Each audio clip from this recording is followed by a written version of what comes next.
Aitäh teile ostjad, et mis ma oskangi teile öelda, kui üks tark mees kunagi kirjutanud sellised viisakad riimid, et karu tuli metsast kotitäie meega, teises käpas hoidis oma 6 kandilist kara.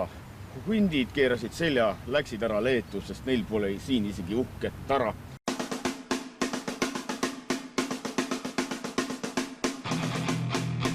Need kidrad ja ka trummikomplekt, millega Metsatöll vee all videot tegi, müüdi oksjonil maha. Ausalt öeldes, kidrad töllumeeste sõnul isegi häälestusid. No kui tihti üldse muusikud teevad sellist heategevust, tuletavad abikäel loomadele? Lähiminevikust mul küll meelde ei tule, et loomad või siis ka mingid konkreetsed loomad oleks sellist tähelepanu saanud. Et sellepärast on meil väga hea meel, et Metsatöll on need hundid selliseks hingelähedaseks loomaliigiks endale valinud ja midagi reaalselt ette võtnud. Metsatöllu bändi liikmed otsustasid aga rahapuuduses siplevat Tallinna loomaaeda aidata ja annetasid oksjonil saadud ligi 2500 eurot loomaaiale. Hundid koju oli oksjoni mõte. Kas aga vee all mänginud pellidest ka veel asja saab? Trummid on täiesti töökorras, nendega võib proovi teha veel kümneid aastaid, kui neid õiges kohas hoida. Kitarridega saab samamoodi, saab proove teha, lindistama stuudiosse ei ole mõtet minna, see on selge. Aga kogu see üritus, ütleme nii, et kõik võitsid, keegi kaotanud ja eraldi tänu PVX Muusik kauplusele, tänu kellele me need pillid siis nagu saime. Ja nüüd peamisest. Tallinna loomaaias pole ühtegi hunti. Mitte ühtegi. 8 aastat tagasi anti viimased igipõlised metsaisandad ära ja sestap pole nooremad linnalapsed hunti oma silma otsas näinudki. Ja viimased hundid, kuna neil ei olnud loomväärseid tingimusi pakkuda ja leedukad hakkasid tegema ühte hundifilmi, siis kinkisime oma hundid leedukatele ära, nii et nad elavad nüüd filmitiiva elu Leedumaal. Täitsa elu ja tervise juures siiamaani? Siiamaani.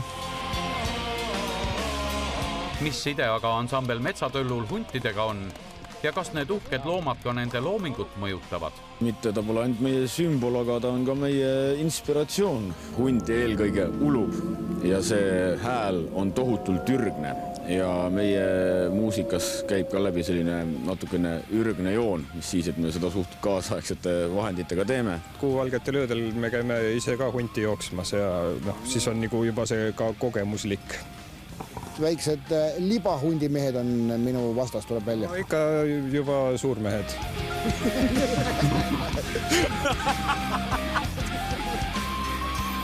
Hundid koju oksjon oli edukas.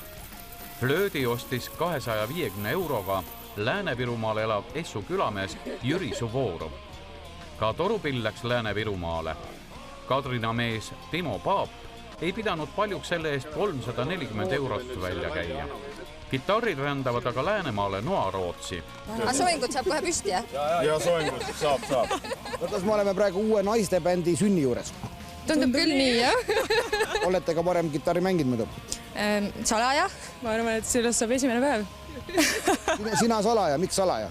No selleks, et ei kannata ju veel avalikult mängida. Ja. Mina loogin tukka, ei?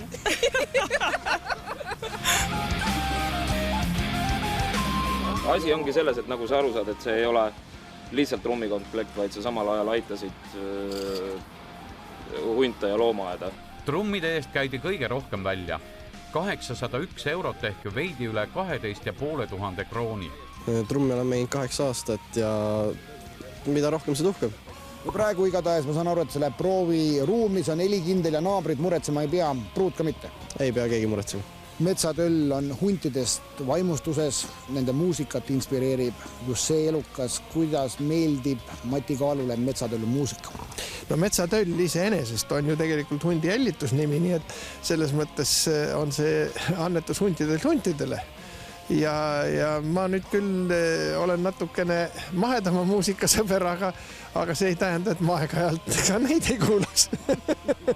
No, ja suhtumise asi peaaegu Voldemar Kuuslap, aga veidi raju. Just. Kuuldavasti on Eestis liiga palju hunte, Tallinna loomaias ei ela aga mitte ühtegi. Metsatöll tegi otsa lahti ja järgmisel kuul läheb lahti juba ka suurem kampaania, kus siis kõik saavad kaasa aidata, et siia Tallinna loomaia pargikesse tuleks üks korralik hundi aedik.